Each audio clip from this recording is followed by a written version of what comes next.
বিসমিল্লাহির রহমানির রহিম। আসসালামু আলাইকুম। ফাইনালি তিনি ইসলাম গ্রহণ করেই ফেললেন। একটা পর্যায়ে এসে তিনি কানাডার থেকে ইন্দোনেশিয়াতে বসবাস করা বেশি গুরুত্বপূর্ণ বলে মনে করলেন। আর তার কারণ শুধুমাত্র একমাত্র ইসলাম।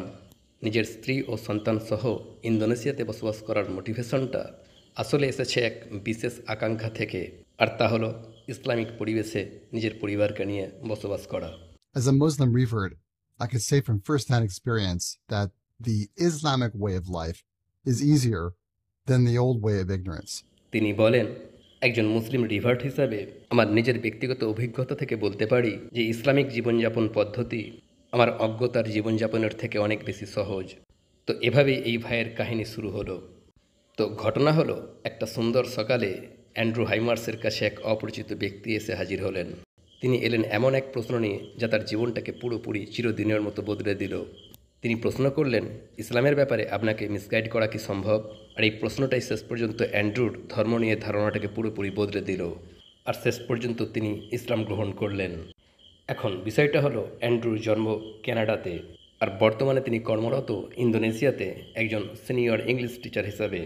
বর্তমানে তিনি ইন্দোনেশিয়ার ম্যাসিভ ক্যাপিটাল শহর জাকার্তাতে বসবাস করেন, আর সেখানকার কমিউনিটির সাথে তিনি অ্যাক্টিভলি যুক্ত, পার্সোনালি আর সোশ্যাল মিডিয়া প্ল্যাটফর্ম দুটোর মাধ্যমেই। এখন প্রশ্নটা হলো, তিনি ইসলামের দ্বারা প্রভাবিত এতটা কীভাবে হয়ে পড়লেন? ওয়েল, ইন 2001 তিনি আমেরিকার টেক্সাসে শিফট করেন, অথচ তার কোনো ধারণা ছিল না যে তিনি কোথায় বসবাস করবেন, কোন বাড়িতে থাকবেন। এখন ঘটনা হলো, একজন অপরিচিত ব্যক্তি যার নাম আলিফ, আসলে তিনি একজন বাংলাদেশি মানুষ, অ্যান্ড্রুর অফিসে এসে হাজির হলেন। আর তিনি তার নিজের অ্যাপার্টমেন্ট অ্যান্ড্রুর সাথে ভাগ করে নেওয়ার এক উদার প্রস্তাব দিয়ে বসলেন। এরূপ এক প্রস্তাব পেয়ে প্রাথমিকভাবে অ্যান্ড্রু ইতস্তত করতে থাকেন।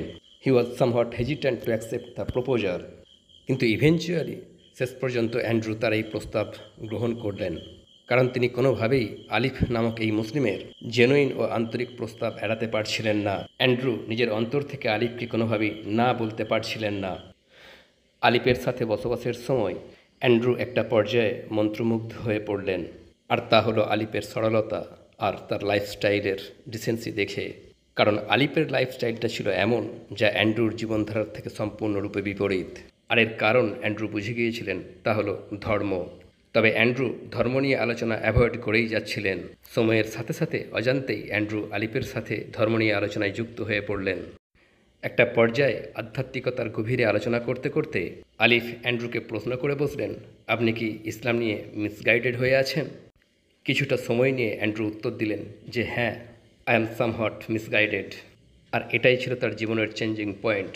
তিনি শুরু করলেন নিজের ধর্মবিশ্বাসকে পুনর্মূল্যায়ন করা, আর বুঝে ওঠার চেষ্টা করলেন ধর্মবিশ্বাসটা আসলে কি।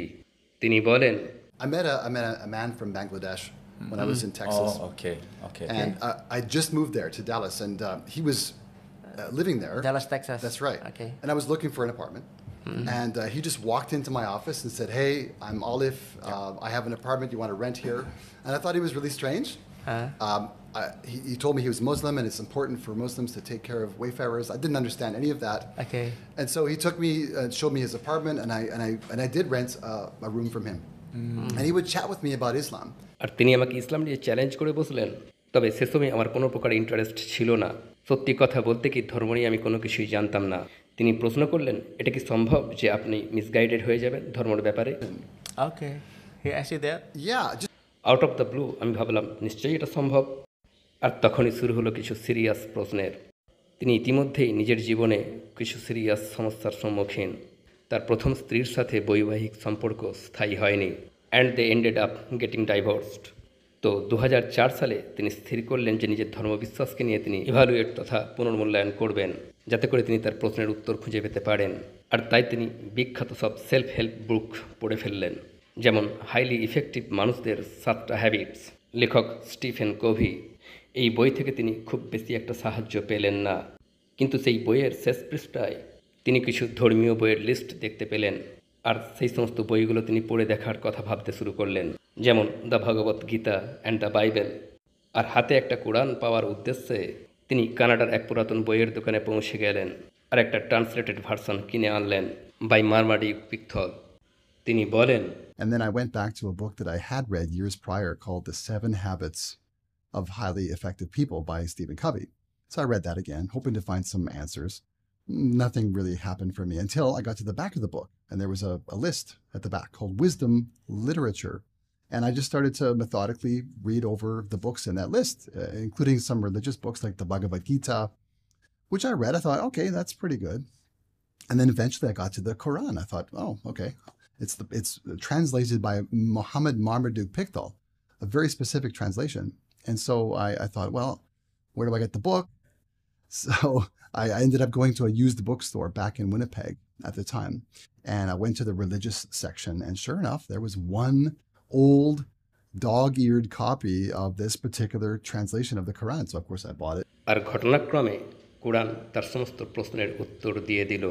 আর একটা পর্যায়ে তিনি বুঝে গিয়েছিলেন যে একমাত্র ইসলামই হলো তার ডেস্টিনেশন। কিন্তু তিনি ছিলেন ডিপ্রেসড। তিনি ভাবছিলেন যে তিনি নিজে মুসলিম হওয়ার যোগ্য নন, ইসলামের উপযুক্ত নন। তিনি আবারও ট্রান্সলেশনটা পড়লেন আর বুঝতে পারলেন যে মহান আল্লাহ যে কোনো মানুষকে যে কোনো সময় ক্ষমা করতে প্রস্তুত। আর তখনই তিনি ইসলামিক নিয়মকানুনকে নিজের জীবনে বাস্তবায়িত করার আন্তরিক প্রচেষ্টা শুরু করে দিলেন। মদ্যপান ত্যাগ করলেন, চোরের মাংস আর জীবনে স্পর্শ করলেন না। কিন্তু সবচেয়ে বড় সমস্যা পরিবার ও সমাজ। তাই তিনি স্থির করলেন নিজেকে পরিবার এবং পরিজনদের থেকে সম্পূর্ণরূপে বিচ্ছিন্ন করে ফেলবেন আর নিজেকে তাদের সংস্পর্শে নিয়ে আসবেন যারা মুসলিম। তিনি বলেন, So for me, it was about changing Dapat friends. lagi talinya tuh. That was the hardest part. Yes.